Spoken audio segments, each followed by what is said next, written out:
Hello, Bulldog Nation. Welcome back to another installment of the show. I'm reporter Bob Bakar. And I'm reporter Ben. We are quite excited to show you what we have this week. So let's get into it.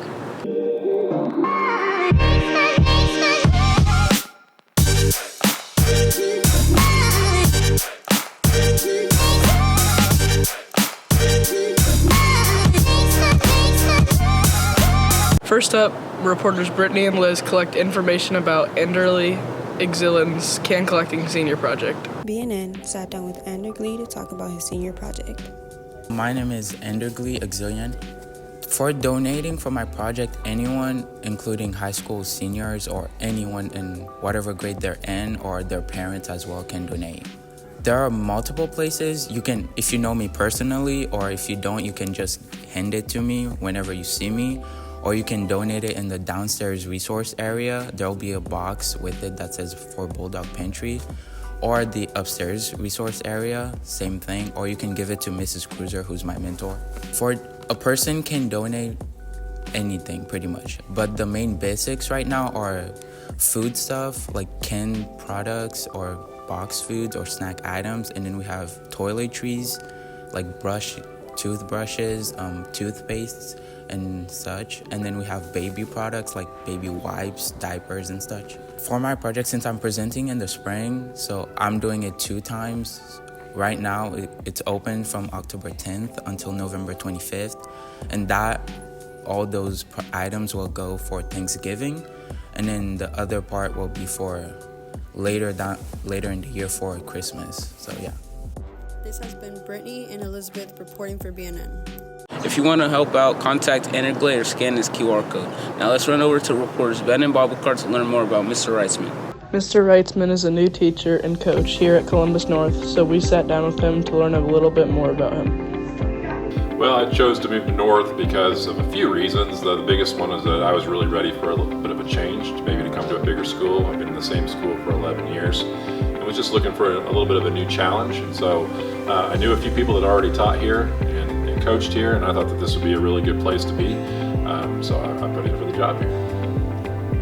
I think it's just meeting all the new people. I have a great department that I work with. And in coaching also, I have great athletes, great students that I see every day here in class. And so they work really hard, and it's really great. It's refreshing to see how they're coming every day and working so hard. I chose to come coach here just because I've always, whenever I've taught, through all the years, this is my 18th year of teaching, I've been a coach along the way, and so I consider that to be just a part of my everyday. I knew the head coach here real well. We went to college together, and so I knew if coming here, if I could be part of that would be really neat. And so I just consider that a part of my teaching day, and so I enjoy being able to be done here at 3:15 and go down there and also take part in the athletic side of things as well. And the kids that just work really hard, we have like 70 of them out there every day. They come and work and they just put in a great effort, great attitude, and that's just, again, the tradition that's here. It's just so much fun to be part of that. Well, I think my biggest thing is that I like to just really spend time with my family. We like to travel, and so we go all over the place. You know, we go down south, we go out west. We've been to all those places, but I also enjoy fishing, anything outdoors. I like to take part in.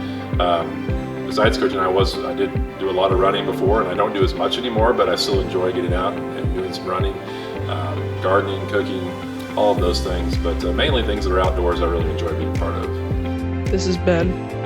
This is Bob Bakar. Reporting for BNN. On the topic of staff, reporters Whitney and Izzy cover Mrs. Williams in the 2027 cohort. BNN sat down with Corey Williams To discuss her job. Hi, my name is Corey Williams. I'm the assistant principal for cohort 2027. So ever since I was a little kid, I wanted to be a teacher and work in schools. My parents were both teachers.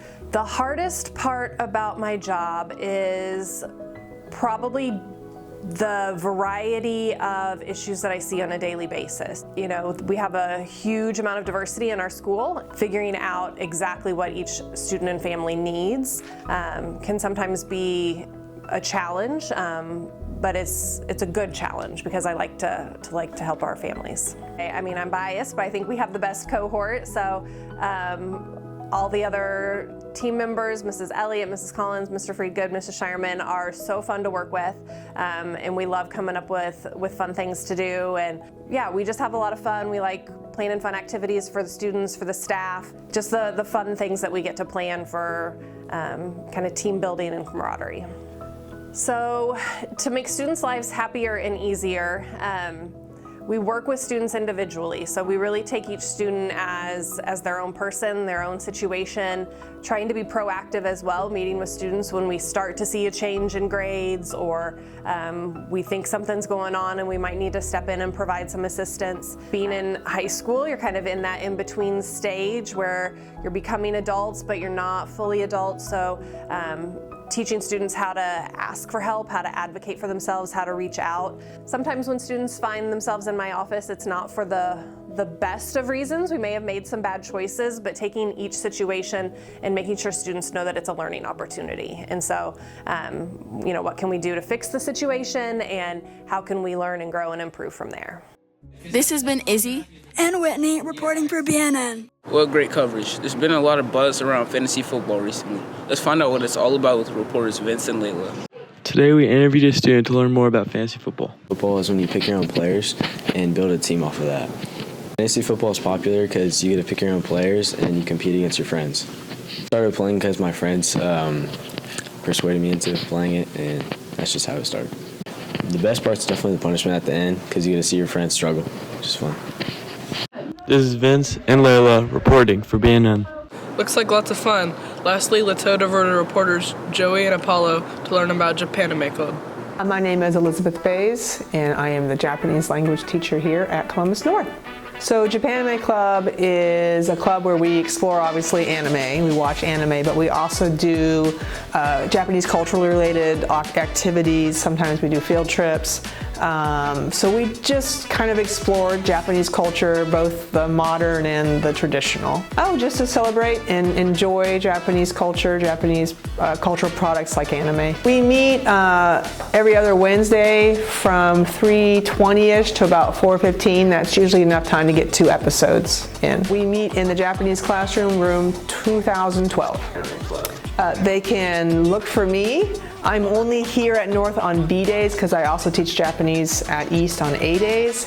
But I have a permission slip they would need to get completed with a parental signature. We do not watch anime that are rated higher than 15 plus or PG-13. It's 15 plus or 15 I don't know how to say that. It's 15 plus in Japan or PG-13 in the United States. So no Bleach. No, I don't think we can watch Attack on Titan. I think that's a little too much, but yeah. That's all for this week, Bulldogs. See you next time.